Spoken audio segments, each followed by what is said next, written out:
자, 그러면 이제 이거는 이제 구성요건 해당성, 위법성, 책임은 모든 범죄의 공통적인 것이고, 근데 범죄 종류는 여러 가지 아닙니까? 기수범이 있고, 뭐 미수범이 있고, 예비 업무죄가 있고, 고의범이 있고, 과실범이 있고, 결과적 가중범이 있고.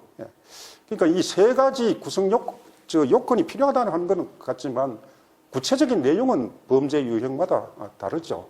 다릅니다. 그럼 우리 형법에서 가장 기본적인 범죄 유형이 뭐 지난 시간에 이야기했듯이 뭐라 그랬죠? 고의기수범이야, 고의기수. 그래서 이제 가장 기본적인 범죄 유형인 고의기수범의 그 범죄 성립 요소, 구성요건 해당성, 위법성, 책임과 관련돼서 설명을 하도록 하겠습니다. 자, 그러면 이제 구성요건 해당성.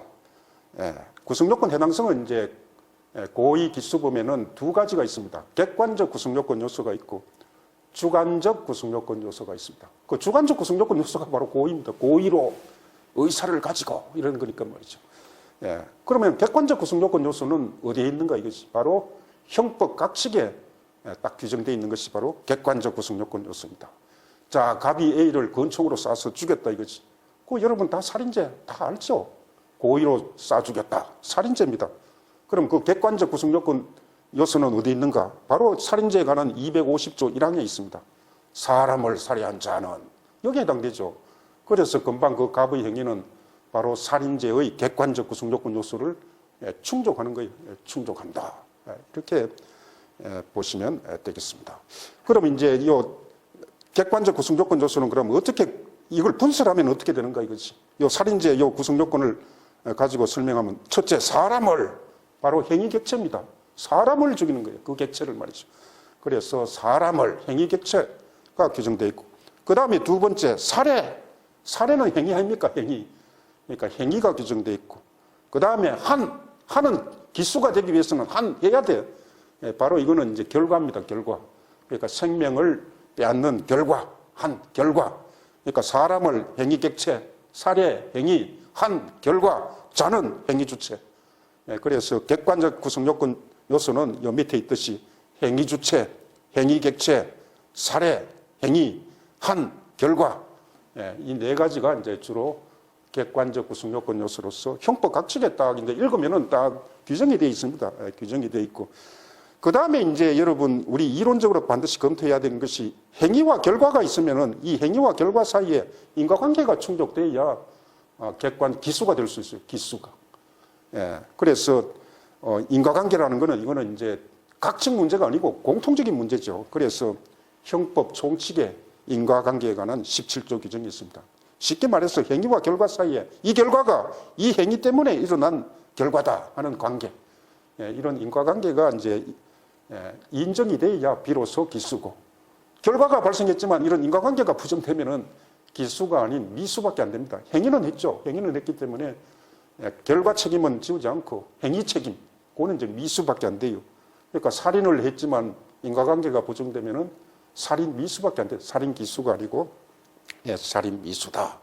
이렇게 이제 보면은 되겠습니다. 자, 이게 이제 살인죄의 객관적 구성요건 요소고, 그 다음에 이제 250조 1항의 그 살인죄는 별말 없으면 그거는 고의범이라고 그랬죠. 그래서 읽을 때 고의로 사람을 살해한 자 이렇게 읽어야 됩니다. 그래서 대부분의 범죄에서 주관적 구성요건 요소는 소위 말해서 고의죠, 고의. 그런데 이 고의는 객관적 형법 각칙에는 말이 없어요. 언급이 안 됐지만 형법 총칙에 공통적으로 고의 규정이 하나 있습니다. 그게 바로 개념입니다. 그래서 이거는 뭐 개념 규제다 이렇게 생각하시면 돼요. 그래서 형법 13조, 총칙 13조에 고의에 관한 규정이 있고, 그래서 이제 250조 1항 그 살인죄 읽을 때는 고의로라고 이렇게 넣어서 읽어야죠. 고의로 사람을 살해한 자. 그러니까 갑이 아까 권총으로 고의로 사람 죽였다 이거지. 그래서 고의가 인정돼야 비로소 250조 1항의 고의 살인죄 기수가 되겠습니다. 그래서 대부분의 범죄에서 주관적 구성요건 요소, 주관적 구성요건 요소라고 그러죠. 고의 하나밖에 없습니다. 고의 하나밖에 없는데, 그러나 이제 특수한 범죄가 있어요. 특수한 범죄에서는 고의 말고 또 주관적 구성요건 요소를 요구하는 그런 것도 있습니다. 그런 것도 있다 이것입니다. 그 중에 이제 대표적인 것이 통합위조죄 같은 거, 통합위조죄. 여러분 통화 위조, 달러 위조 달러 막 그려가지고 빵 사먹고 하면은 되죠.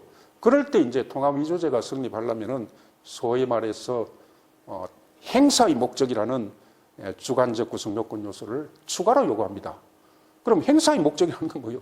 위조해서 뭐 통화로서 사용할 목적이죠.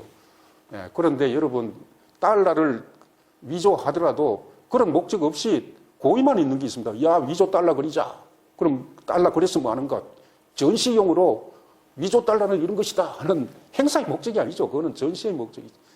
그래서 그런 경우에는 통화 위조에 대한 고의는 있지만 그 위조해서 그거를 무슨 돈으로 사용하겠다 하는 이런 행사의 목적이 없는 경우에는 통화 위조죄가 성립되지 않습니다. 그래서 통화 위조죄는 통화를 위조하자 하는 고의만 있어서는 안 되고 위조해서 그거를 통화로서 행사하자 하는 행사의 목적이 있어야 비로소 통화 위조죄죠. 그래서 이렇게 고의 아닌 이 목적이라는 것을 추가적으로 주관적 구성 요건 요소로 요구하는 범죄를 우리 범죄 유형으로 이론상 목적범이라고 합니다. 목적범.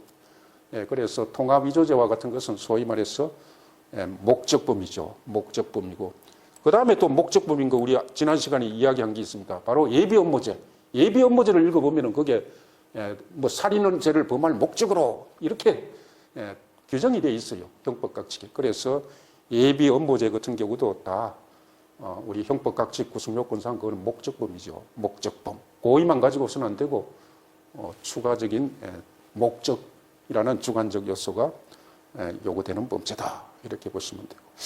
그 다음에 이제 여러분 절도죄, 뭐 이렇게 뭐 횡령죄, 사기죄, 뭐 배임죄, 공갈죄 이런 재산범죄 있죠. 재산범죄. 이 재산범죄는 단순히 고의만 가지고 인정되는 것이 아니고 소위 말해서 그 재산을 내가 뭐 빼앗으면 절도 아니면 강도다 이거지. 뭐 하겠는가 먹겠다 하는 의사가 있어야 돼. 그게 바로 불법 영덕 의사죠. 불법 영덕 의사. 예컨대 절도죄, 타인의 재물을 절취한 자, 고의는 그것만 있으면 돼요. 아, 남은 물건 내가 살짝 가져오자 이거지. 그럼 가져와서 뭐 하는가? 먹자가 아니고 내 잠시 법전 좀 보고 참조하고 돌려주겠다 하면 그거는 절도가 아닙니다, 여러분. 왜? 가져오자 하는 고의는 있지만, 몰래 가져오자는 고의는 있지만, 내 먹자, 내 애인 갖다 주자 하는 불법 영덕 의사는 없죠. 단순히 사용하고 돌려주겠다 이거지. 이런 거는 소위 말해서 우리 사용절도라고 그래요. 가져오기는 가져오는데 몰래 사용만 하고 딱 그대로 돌려주겠다 이거지. 그런 경우에는 절도죄가 성립되지 않습니다. 그래서 절도죄가 성립하려면은 야, 남은 물건 몰래 가져오자 하는 고의만 가지고서는 안 되고 가져와서 내 먹겠다 하는 불법 영덕 의사가 있어야 추가적으로 있어야 비로소 절도죄가 성립되죠. 그래서 절도죄와 같은 재산범죄는 고의 이외에 소위 말해서 불법 영덕 의사라는 주관적 구성 요건 요소를 추가적으로 요구합니다. 그래서 이런 것도 이제 고의 초과적인 주관 요소를 요구하는 범죄가 되는 거죠. 목적범하고 똑같죠. 단 목적은 형법 각칙에 그 딱 표시가 되어 있습니다. 통화위조죄는 행사의 목적으로, 예비업무죄는 뭐 살인죄의 죄를 범할 목적으로 이렇게 되어 있지만, 그러나 이제 요 불법 영덕 의사를 요구하는 절도죄와 같은 재산범죄는 형법 각칙에는 말이 없어요. 말이 없지만 우리가 해석상 불법 영덕 의사가 추가적으로 요구된다. 이렇게 이제 해석을 해야죠. 그래서 그런 이제 불법 영덕 의사가 없으면 사용절도로서 절도죄는 성립되지 않는데, 다만 이제 사용절도라도 처벌되는 경우는 있습니다, 여러분. 자동차 불법 사용죄. 남의 자동차 몰래 가져와서 사용하고 돌려줬다 이거지. 자동차는 생활 필수품이죠. 그래서 자동차 불법 사용죄라는 또 처벌 조항이 있습니다. 그러니까 거기에 해당되지 않는 경우는 이 말이죠. 해당되지 않는 경우는 단순한 사용절도는 절도죄가 성립되지 않는다. 그 이유는 불법 영덕 의사가 없기 때문이다 하는 것. 자, 이런 것을 이제 여러분 숙지를 해야 됩니다. 자, 그러면 이제 아까 예를 들었죠. 갑이 건총으로 A를 쏴주겠다 이거지. 그럼 250조 1항의 객관적 구성 요건 요소. 사람을 살해한 자는 거기에 해당되고, 그 다음에 고의로 쏴주겠죠. 죽이자 하고 고의로 쏴주겠다 이거지. 그럼 살인죄의 주관적 구성 요건 요소, 고의까지 충족됩니다. 자, 그러면 이 갑의 행위는 일단은 살인죄 구성 요건 해당성은 충족됐다. 이렇게 되는 거죠.